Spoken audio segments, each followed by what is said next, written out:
Hello everyone. Welcome again in Absera Studio YouTube channel. Hope you are doing fine.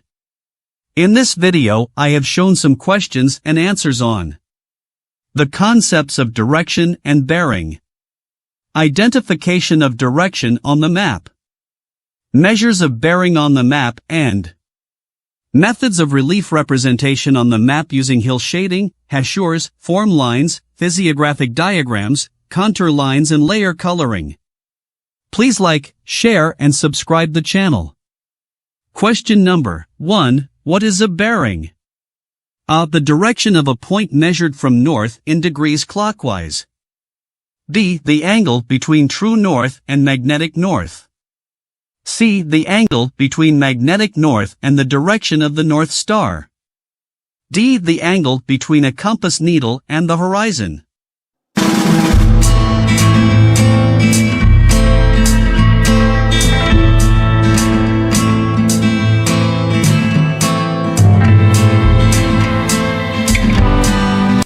The answer is the direction of a point measured from north in degrees clockwise.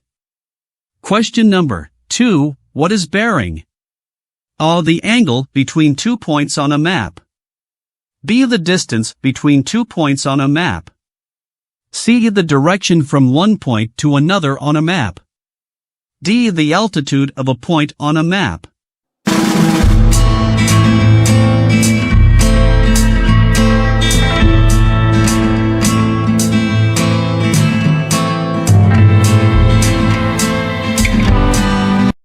The answer is C. The direction from one point to another on a map. Question number 3. How do you measure a bearing on a map? A. Place a compass on the map and align it with the north-south grid lines.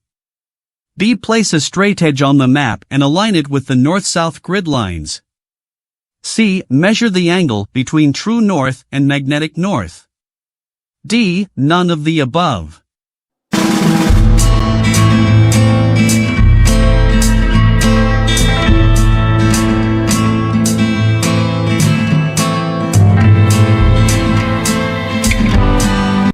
The answer is B. Place a straightedge on the map and align it with the north-south grid lines. Question number 4. Which tool is commonly used to measure direction on a map? A. A ruler. B. A compass. C. Protractor. D. Pencil.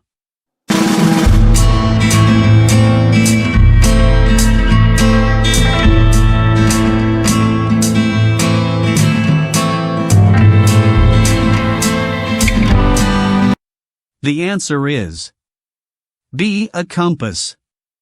Question number 5. What is the purpose of relief representation on maps? A. To indicate the political boundaries between different countries or regions. B. To show the location of major cities and towns. C. A. To represent the topography and elevation of the land surface. D. To indicate the location of natural resources such as rivers, lakes, and forests.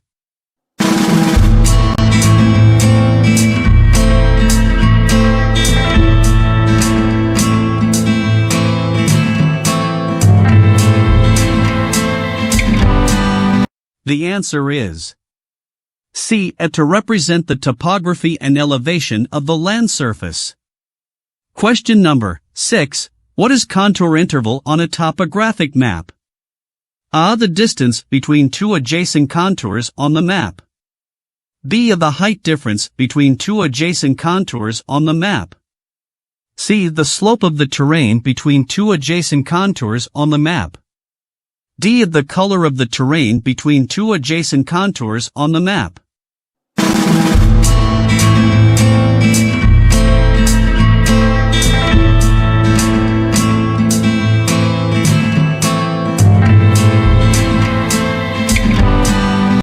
The answer is B. The height difference between two adjacent contours on the map. Question number 7. How can you tell if an area on a topographic map is steep or flat?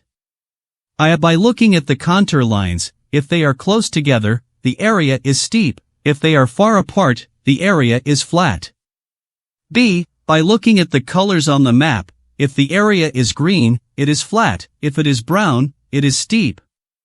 C. By looking at the scale on the map, if the scale is large, the area is flat. If it is small, the area is steep.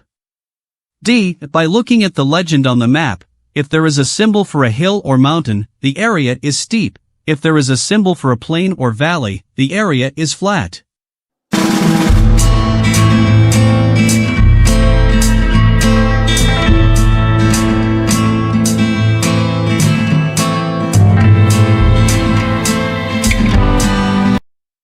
The answer is I. By looking at the contour lines, if they are close together, the area is steep. If they are far apart, the area is flat. Question number 8. What is a hillshade map? A. A map that shows the location of hills and mountains. B. The map that uses different colors to represent different elevations.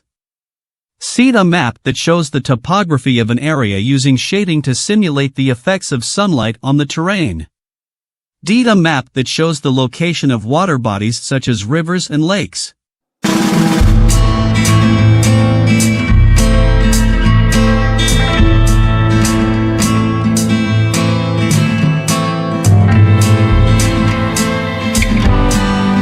The answer is C. The map that shows the topography of an area using shading to simulate the effects of sunlight on the terrain. Question number 9. What is a relief map? A. A map that shows the location of roads and highways. B. The map that shows the location of natural resources such as minerals and oil. C. The map that uses shading and contour lines to represent the topography and elevation of the land surface. D. The map that shows the location of major cities and towns.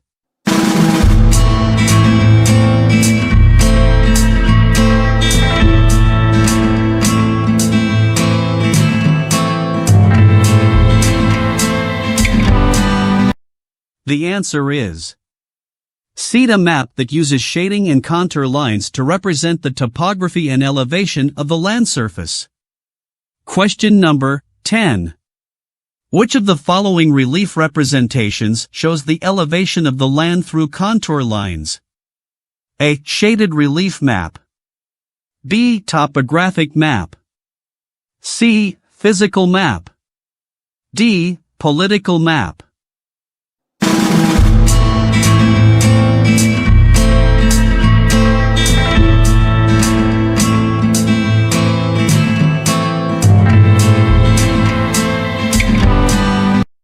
The answer is B. Topographic map. Question number 11. What does the spacing between contour lines on a topographic map indicate? A. The steepness of the terrain. B. The distance between 2 points on the map. C. The elevation of the land. D. The type of vegetation in the area.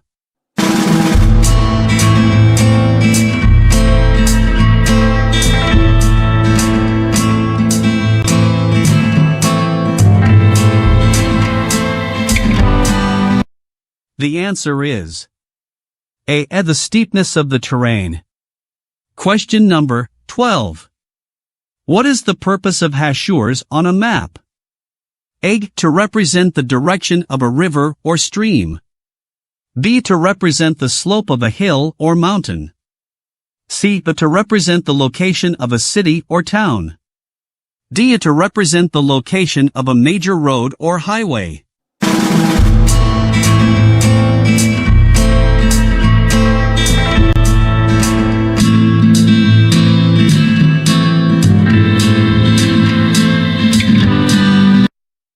The answer is B. To represent the slope of a hill or mountain. Question number 13. What is the primary purpose of a physiographic diagram? A. To show political boundaries. B. To display road networks. C. To represent the topography or relief of an area. D. To depict the weather patterns of a region.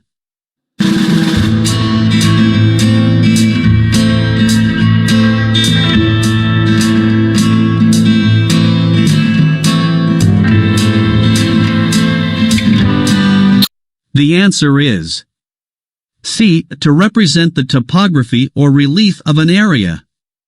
Question number 14. Hachures are used on maps to A. Indicate changes in elevation. B. Highlight areas with a lot of vegetation. C. Display political boundaries. D. Show the locations of historical sites.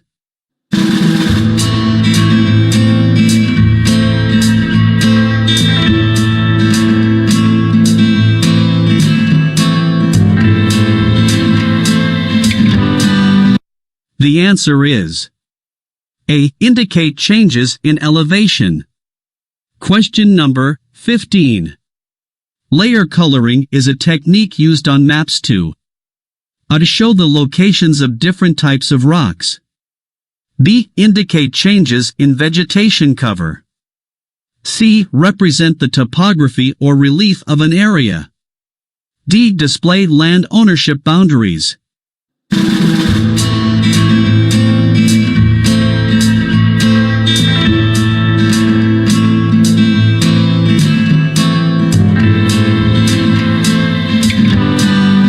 The answer is C. Represent the topography or relief of an area. Question number 16. Hill shading is a method of showing relief on a map by A. Using different colors to represent different landforms. B. Indicating changes in elevation with contour lines. C. Depicting the angles and slopes of landforms with hachures. D. Creating a three-dimensional model of the land surface.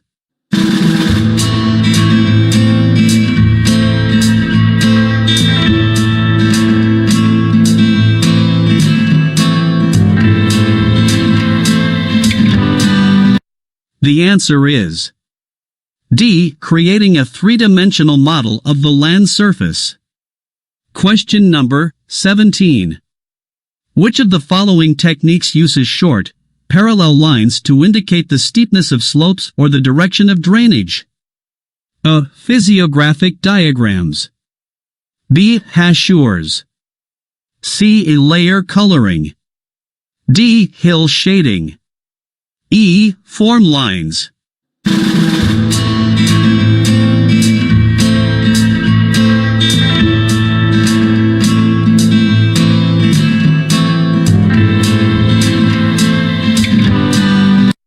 The answer is B. Hachures. Question number 18. Which method of showing relief on a map uses different colors to represent different elevations or layers of the land surface? A. Hill shading. B. Layer coloring. C. Contour lines. D. Physiographic diagrams.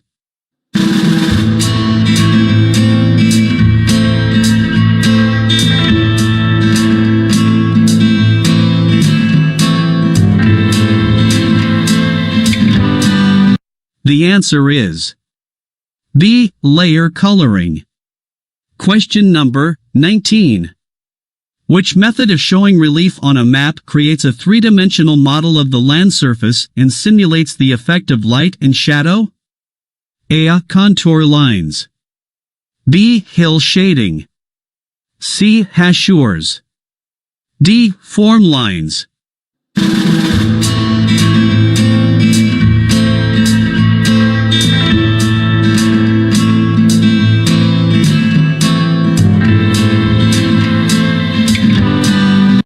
The answer is B. Hill shading. Question number 20. Which method of showing relief on a map uses lines to represent the shape and elevation of the land surface? A. Form lines. B. Physiographic diagrams.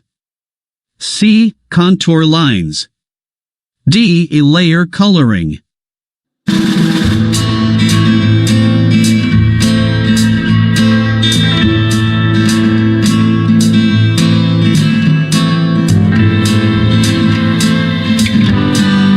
The answer is C. Contour lines. Question number 21. Which method of showing relief on a map uses symbols and colors to represent different landforms, such as mountains, valleys, and rivers? A. Physiographic diagrams. B. Layer coloring. C. Hill shading. D. Hachures.